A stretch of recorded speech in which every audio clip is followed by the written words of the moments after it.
Welcome to the Sober Edge podcast, inspiration for alcohol-free living. I'm your host, Terry Patterson, functional nutritionist and This Naked Mind senior coach.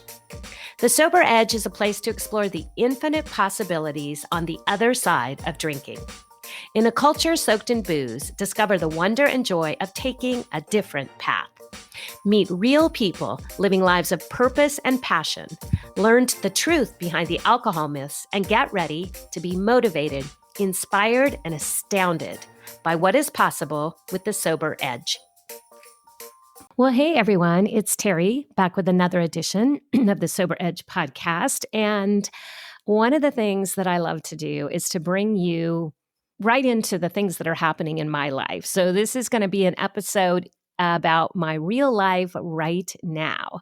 So I'm calling this episode Birthdays, Boundaries, and Bingo. And what's happening for me right now is tomorrow, if you're listening to this in real time, I'm going to be leaving for the Sober in the City event in Portland, Maine. I'm so excited. And when I return, the day I get back, this podcast episode is going to drop the following day, and that will be my birthday. So I wanted to kind of share just a short little snippet of a birthday celebration reflection that I do every year. I want to talk a little bit about boundaries, and I want to talk a little bit about bingo. So I hope you enjoyed this episode. I had a lot of fun thinking about what I wanted to bring out to all of you this week. So first of all, it's my birthday month. It's September. And yes, I love to think about celebrating my birthday for a whole month. And what that means is that I'm not tied to just one day. I can go out for lunch with my daughter in the 2nd of September, like I did this year. I can do lots of different things throughout the month and just have it be part of my celebration. And some people don't like to celebrate birthdays. And I want to just offer a thought around that, because I think that when we recognize that we don't want to celebrate birthdays, if that's been our sort of go-to process or thought or experience, that's okay. But I want to invite you to consider that it doesn't have to be that birthdays are all about big parties or lots of focus and attention on you. Instead, I want to offer this idea that birthdays are a time for you to celebrate you. To celebrate where you've grown, to celebrate this moment in your life, and to really appreciate the human that you are. The reason that we celebrate other people's birthdays is to acknowledge the love and affection we have for them. And so I want to invite you to consider bringing that love and affection into your birthday that comes from you, from yourself. We spend so much time kind of trash talking in our head and telling ourselves, you blew it. We're not good enough. That didn't work. Ugh, here we go again. Whatever your inner dialogue and your inner critic looks like, let's think about taking your birthday month and suspending that, and instead inviting yourself to explore, how can I talk to myself with love and affection as a celebration of my birthday?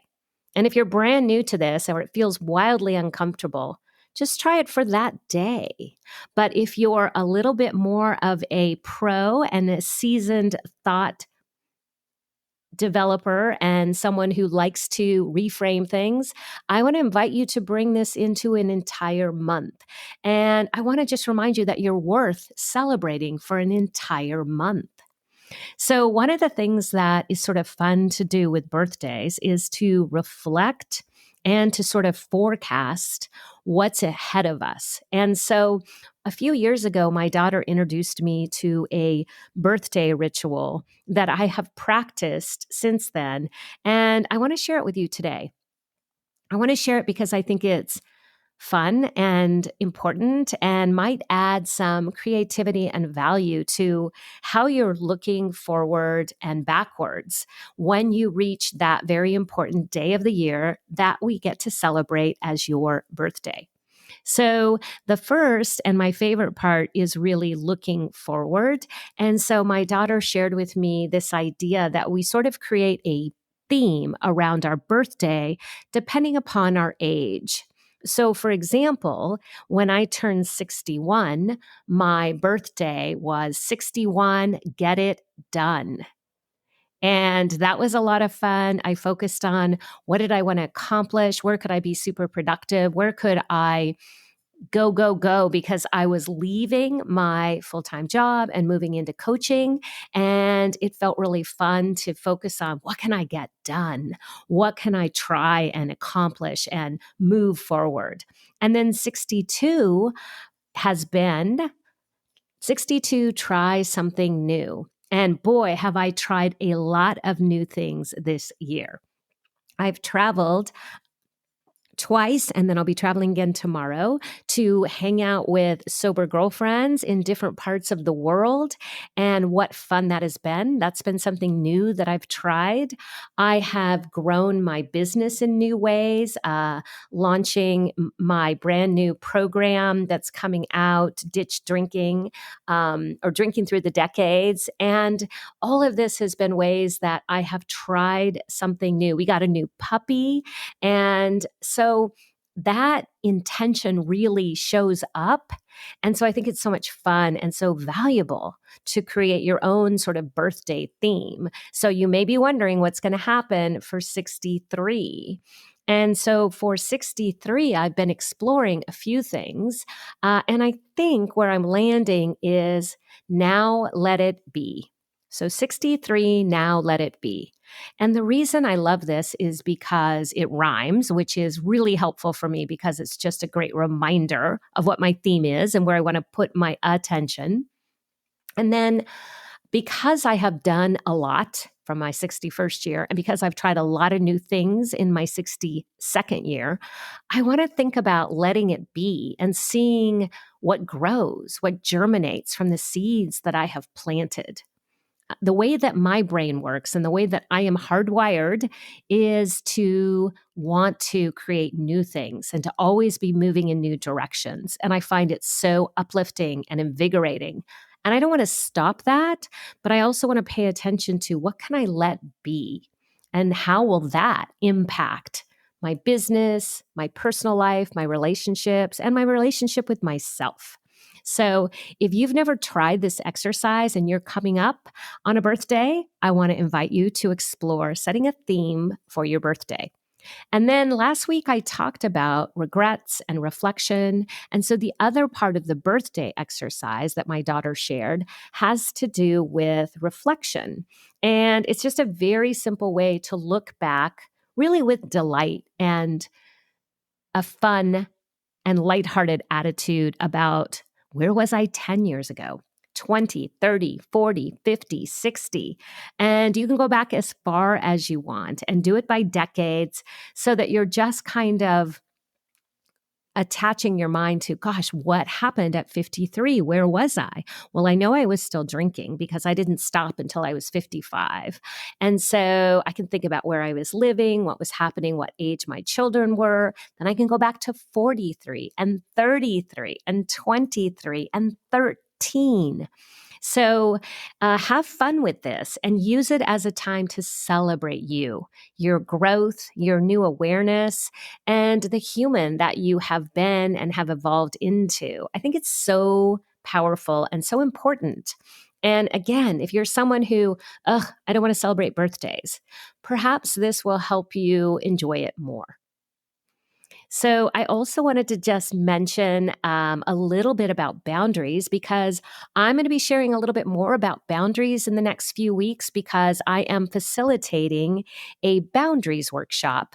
And this came about because a former client invited me to come into a small group that she was forming and coach and facilitate around the workbook that Nedra Tawwab. So Nedra Glover Tawwab is an expert on boundaries, and she wrote a book with a workbook that is a companion to the book. And the book is about set boundaries and find peace. And so I will connect that in the show notes, and you can find out more about the book and the workbook. But we had our first kickoff meeting last night, and there's 15 women in the group. I think it's going to be really exciting and dynamic and important to look at where boundaries are impacting us, where our lack of boundaries are impacting us. Are we saying yes more than we want to? Are we saying no more than we want to? Because I think that we need to stop at certain points in our life and assess, is the way I'm showing up working for me? And boundaries is going to be a big conversation, I think, for all of us. When we are caught in the throes of drinking, boundaries could look like we might be breaking boundaries with ourselves, and we might be allowing other people to influence us. And so we are not honoring our own boundaries around drinking. And then when we come out of that trap of drinking and over drinking, it can be really powerful to learn to communicate effectively using boundaries. And so what I love about the work of Nedra Tawwab is she talks about how to set healthy boundaries. What does a healthy boundary look like? And how do I know if my boundaries are healthy? So this is going to be kind of fun to explore. I know I'm going to grow a lot through this process. So I want to bring you along with me by sharing a few tidbits here and there. And then finally, bingo. I promised birthdays, boundaries, and bingo. So one of the things I'm going to be doing at the event coming up this weekend is I'm going to be promoting and sharing more about my coaching programs and the book club that I have called the Sober Edge Book Club. I will put that in the show notes too, in case you've never checked out the Sober Edge Book Club. But I started thinking about, how do I want to engage people that come by to hear more about the book club? And so I came up with this idea of book club bingo. I know it's kind of cheesy, but hopefully really fun and engaging. And as I was putting together this book club bingo, there's certain things on there like just questions about books, like what is the author that wrote the book Quit Like a Woman, for example? What is Terry's favorite book? So these are things that are on the bingo card. And I started thinking about how we could have a bingo card for lots of different things in our life. And so I want to invite you to think about a birthday bingo, perhaps, where you have things on there like try something new, connect with an old friend, celebrate your birthday in a new way, find someone that you share your birthday with. This could be a lot of fun for you to, again, bring a new way of thinking about celebrating your birthday, bring a new way of honoring who you are. And then I also thought we can use bingo for things like Sober October. And so if I have time, I'm going to create a bingo card, and that'll be in the show notes too, for you to download for Sober October, or maybe even just starting right now where you are in Sober September leading to Sober October. Start now, September into Sober October. And where can we start to explore checking these things off in a way that makes us feel like we are celebrating the accomplishment of making this change? Sometimes in the midst of change, it feels heavy. And so I want to think about this idea of bingo as a way to bring some excitement and some energy that is positive and forward-looking to this journey around changing your relationship with alcohol. And as I mentioned, I've got a brand new program coming out, Stop Drinking in Your 50s and Beyond. You can join the wait list and start to create your own change so that when you have your next birthday, you've got so much to celebrate. All right. Well, I promise to keep this short. I'm going to be traveling. I can't wait to connect with you in a couple of weeks when I get back and tell you all about the event. In the meantime, thanks for tuning in and have a wonderful week.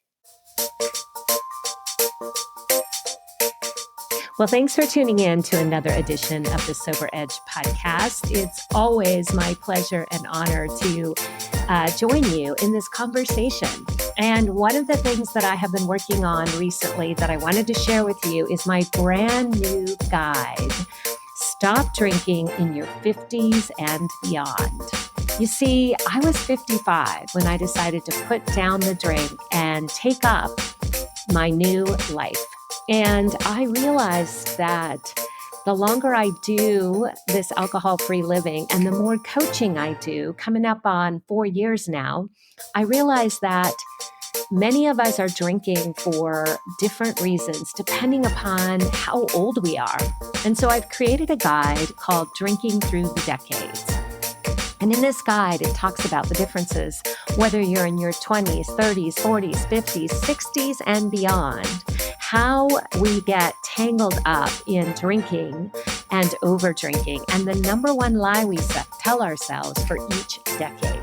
And I really want to focus on inviting you into the opportunity to take a closer look at your drinking in your 50s, 60s, and beyond. I believe that the targeted approach is needed to hone in on those reasons we're drinking that look very different when we're in our 50s and 60s. So if you are at all interested, please grab my free guide. I can't wait to share this with you. I hope it helps you explore what's happening in your own brain and your own life, and what is the story you might be telling yourself. This guide also has a link to get on the waiting list for my brand new program that will be launching, Stop Drinking in Your 50s and Beyond, Self-Discovery. And I am very excited to open the doors in September of 2023. So thank you again for tuning in, and I'll see you next week.